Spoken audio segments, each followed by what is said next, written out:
তোমাদেরকে তো বলেইছিলাম আমার বন্ধুটা বাড়ি গেছে ঠিকই, তবে সাথে আবার আসবে, কারণ কাকিমাকে নিয়ে ডাক্তার দেখানো ছিল। আর আমি ভাই এখানে কাকিমাকে নিয়ে ডাক্তার দেখাতে চলে এসেছি। আর বাড়ি ফিরে আজকে ভাবলাম যাবো একটু মেলায়, কারণ আমাদের বাড়ির কাছে একটা কালী পুজো হচ্ছে। মেলাটা বসেছে 2-3 দিন, যাবো করে যাওয়া হয়নি, তো আজকে ফাইনালি চলেই গেলাম। তবে এরকম খালি খালি কেন, কিন্তু না, যত এগোচ্ছি দেখি লোক তত বাড়ছে। আর এটা কাদের কুটুম এত দেরি করে ঢুকছে? তো ফাইনালি আমরা চলে গেলাম মায়ের কাছে, কিন্তু যা ভিড়, আমি আর ভিড় ঠেলে ঢুকিনি। পরও কখনো খালি সময় এসে মায়ের দর্শন করে যাবো ভালো করে, দূর থেকেই প্রণাম করে।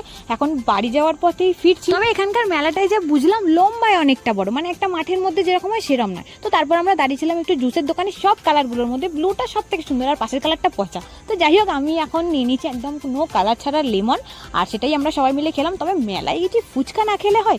যদিও ফুচকা খাওয়ার জন্য আমার আলাদা করে মেলায় আসার কিছু নেই, আমি যেখানেই ফুচকা দেখি দাঁড়িয়ে পড়ি। তারপর ফুচকা খাওয়ান দাওয়ান ছেড়ে বাড়ি ফেরার পথে রোডে উঠেই দেখি চলমান স্ট্যাচু কাকুটা কি একটা করতে চাইছে। যাই হোক, আমার মাথায় তো ঢুকছে না, আমি বাড়ি যাই। তোমাদের সাথে দেখা হবে নেক্সট মিনিট ব্লগে। আজকে ভালো লাগলে লাইক এন্ড সাবস্ক্রাইব।